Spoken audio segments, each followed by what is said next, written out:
Hey Cougar fans, Carter Gledhill back with another Coaches Weekly with head football coach Andy Lambert following the team's loss on the road at Lakeland University this past week. Coach, it was Lakeland's homecoming game and they prevailed 43-23. It was a good first half for your team, but then the second half it seemed like things weren't as what we saw from the team, like what we've seen throughout the season with consistency-wise with this team. What do you think was the difference maker in that game for your team? Well, for one thing, it was just the big plays that they were able to get, the long runs.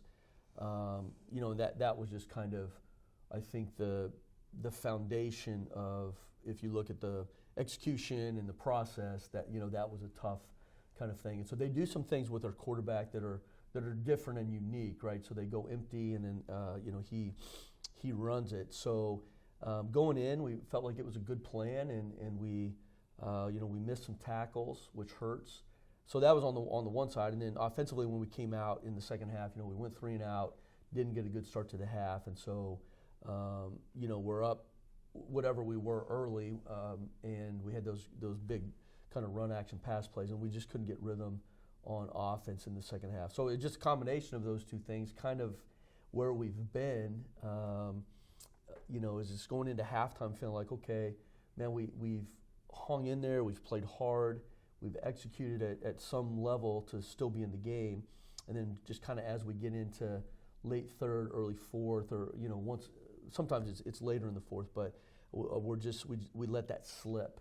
And again, from a big picture standpoint, without being super specific, that's just kind of been our competitive experience here, really since the first game. So the other thing about offense is that Blake Henson has kind of stepped up in this role where we've seen him get a touchdown in the homecoming game against Rockford, and then he picked up 2 touchdowns this week against Lakeland University, one through the air, one on the ground.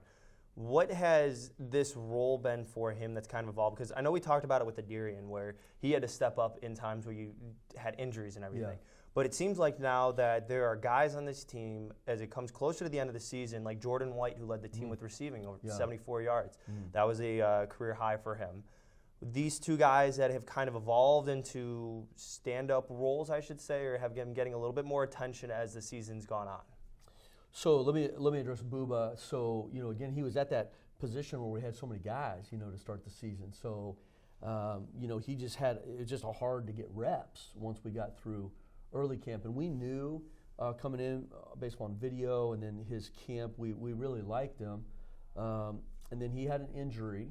He was out of practice for, I think it was 2 weeks, kind of mid-range or early.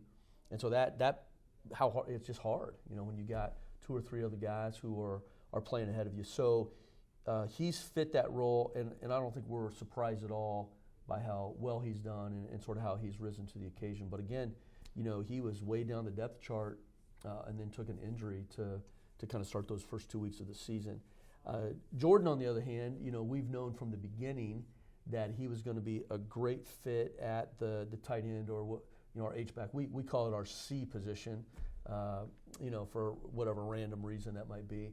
And so we knew that, and we felt really good about him playing as a true freshman, once we got him in camp and saw what he could do. So it just can take some time to try to get him the ball, and we're running more play action and bootleg now in the system, and so that makes it, I think, better or simpler at least to get a tight end the ball. But he can go outside, he can run in the H position, he can put his hand down at tight end, he's super versatile. And so that's just kind of been our thing with him during the season, is how do we get him more involved. So it was really good to see that this past week. And you kind of elaborated on that a little bit with the injury that took guys above the depth chart with Blake Henson. Yeah. When you're the head coach of a team with a lot of young guys, and you try to tell them at the beginning of the season that this is what it is, but as a head coach, it's always going to change. Guys are going to go down hurt. Guys are going to be out for whatever reason. How do you keep the team focused for the guys that aren't in the top 2 of the depth chart, but still develop those under them so they can arise to the situation or the whatever problem. That's a great question, right? I mean, we all love to have the special answer to that. So two things I would just say in our season this year. One, it's the quality of the people that we're bringing in, right? So there has to be a unique quality where someone says, man, I'm not playing now. I maybe don't see the light of day because of who's ahead of me, but I'm still going to invest and try to give it my best shot, right? So that's a character kind of quality, and that's something that we're trying to recruit. So credit goes to the young players who haven't played early or who didn't play early, who have stayed in the mix, and now a Darian or Booba, or even with Jordan as he now gets more looks, right? So that's across the board. And our young guys have really stayed at it and stayed positive and tried to get better, which is difficult, right? And then the second is just our staff, right? So the coaches not ignoring guys who aren't starting or aren't playing. And there can be that sense of, man, I'm not a starter, I'm not a rotator, so I don't get much attention. And that can be true, right? A lot of times it's not perception, it's just the way things work.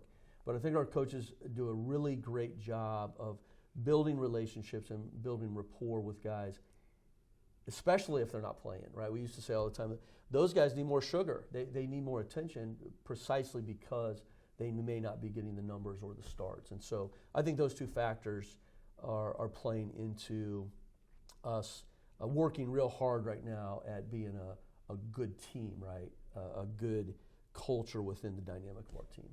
Well, your team is having a bye week this week before they get ready to host Wisconsin Lutheran College. So 2 of the final 3 games for this team will be on the road. And so far this year, you guys are 0-2 on the road. But to have a bye week at this point in the season where you're going to be looking at your 2 upcoming away games as well, you have 1 more home game against Benedictine University.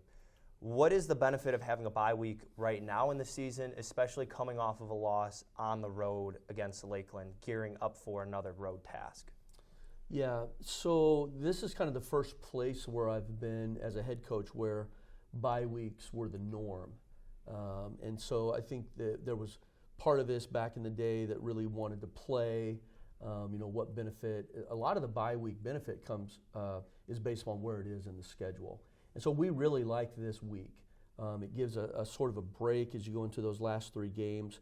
The team being young, I do think the emotional and mental sort of break can really help come back energized. I mean, those guys, it's a long year. They've been here since August 8th, 9th, and so that's a long haul for some of these 18-year-olds who are a long way away from home. So we really like the break. So we practiced this morning early, which was fantastic, and so they'll have the rest of tomorrow off, and then the weekend.